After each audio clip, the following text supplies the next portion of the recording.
careless hero fall forever through those unknown skies? Will he discover the identity of the brutal thief commanding the army of the Menk? What chance does he have of ever returning to his beloved homeland? How long can the general's patience last? All of these questions and more will definitely be answered in the next exciting episode of Little Orpheus!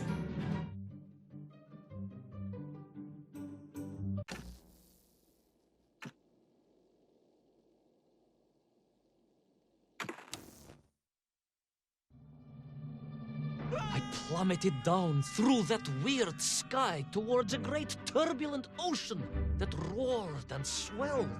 A ferocious sea that offered no hope of survival. I thought of home and wept, unaware that in an instant my fortunes would be changed by an event so bizarre I almost hesitate to tell you. And it happened like this.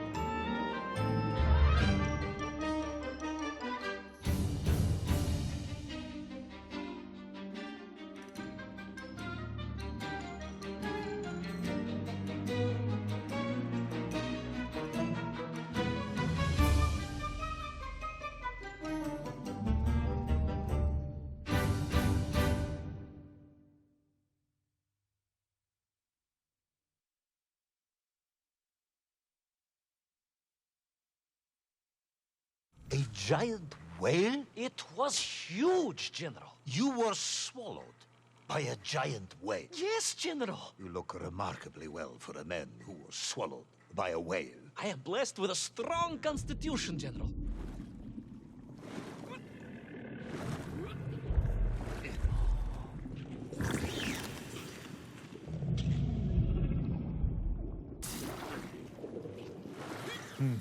And I assume you are now going to tell me how you managed to escape from the belly of this giant whale. Naturally, General. And I must say, it really was a fascinating glimpse into the interior life of one of our world's most magnificent beasts. I consider myself a wiser man after this experience.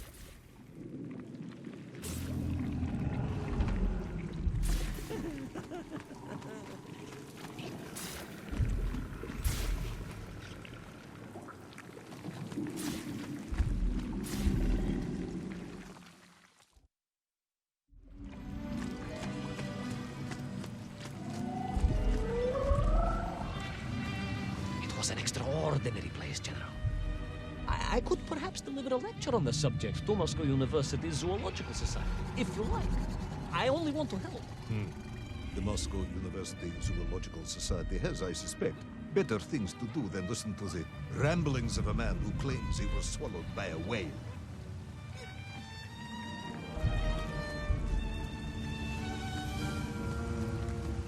It is a shame, General. People can be so closed-minded. I, on the other hand, have little choice but to hear you out. For your own sake, Ivan Ivanovich, I must urge you to be brief. Absolutely, General. I will tell you directly of my miraculous escape from the belly of the whale. You simply won't believe what happened next. That is becoming a dangerously overused phrase, comrade.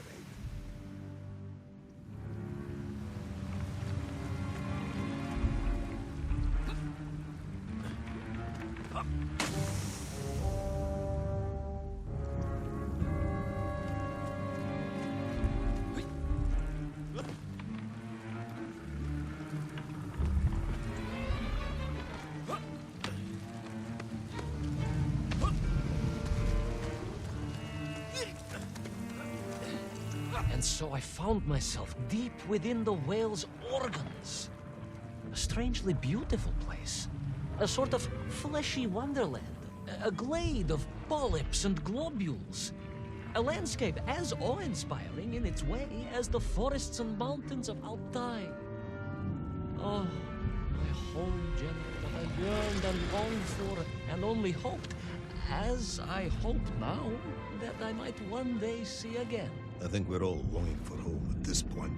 Oh, with warm slippers, a mug of steaming Sbitzin, and a roaring fire. Not far from home, trapped inside a monstrous fish with only the strange and evil-looking worms that infested its gut for company.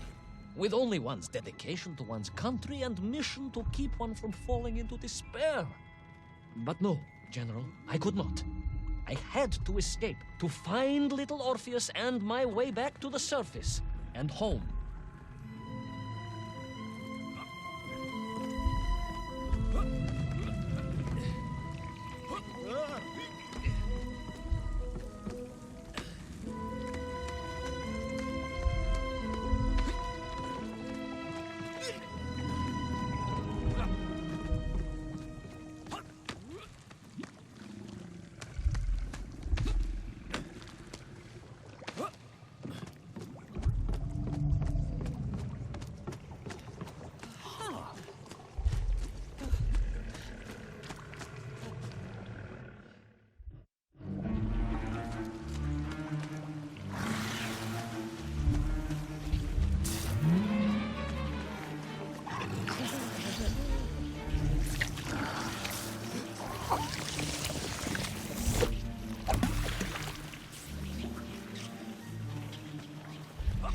Worms, you say, living inside the whale. Oh, they were horrid things, those worms, General. And most unwelcome, I would say. Parasites. Just how rampant their infestation was. More of the tremendous sizes they could grow to. At that point, my thoughts were only of escape. And I had a plan. Yes, I'm sure you did.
They made your Nivirayatlin whale sick. Wherever they attached themselves, the flesh began to turn gray and die.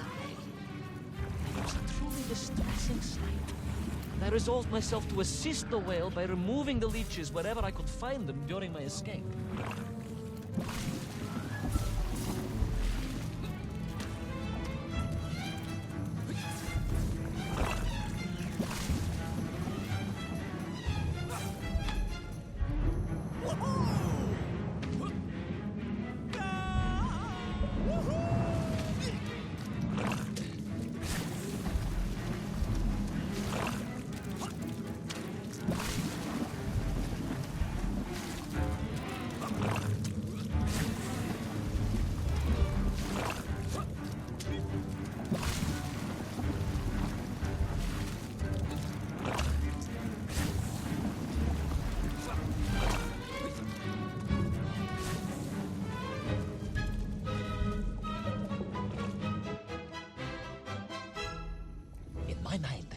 was a simple plan, General.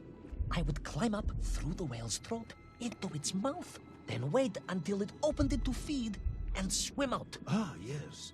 Brilliant, Ivan Ivanovich. Only one or two minor flaws with it. For example, did it not occur to you that the whale would likely be deep underwater when it ate? Bravo, General. But I am a strong swimmer. As a child, my parents would take us to holiday near Irkutsk, where we took constitutionals in the waters of Lake Baikal. In fact, my mother often called me her malenький морской котик.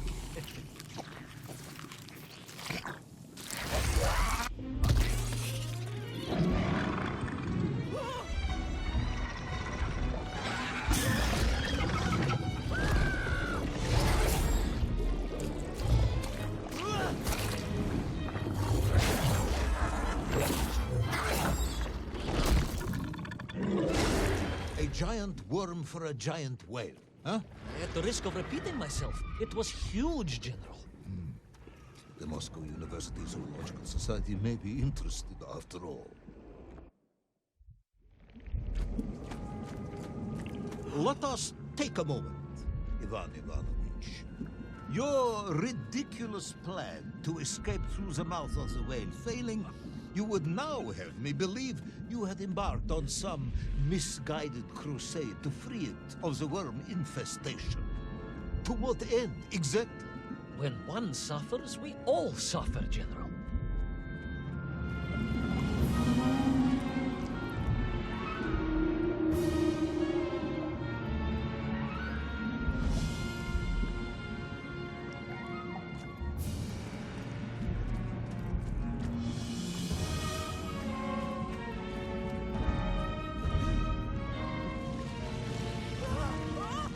Your ideological commitment is admirable, comrade, but... I concluded that if I could find the root of the infestation and neutralize it, the whale could mount a spirited counterattack against the worms.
And then, victorious, the whale would surface to expel the remaining poisonous muck and slime from its body. And at that point, I could escape through the nearest convenient orifice. In this case, most likely the blowhole. That is the most revolting thing I've ever heard. General, we are Russians. We have withstood the sheer force of nature and history and emerged triumphant. An expedition through the nasal sphincter of a gargantuan whale is nothing to us.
I suppose you would have me believe that the whale was grateful to you. Oh, well, General, that would be presumptuous. I doubt it was even aware of my presence. But I had more immediate problems. For if the whale might have been relieved by my actions, the worms were enraged. Worms do... Furious. Worms Incandescent. do not feel... Violently indignant.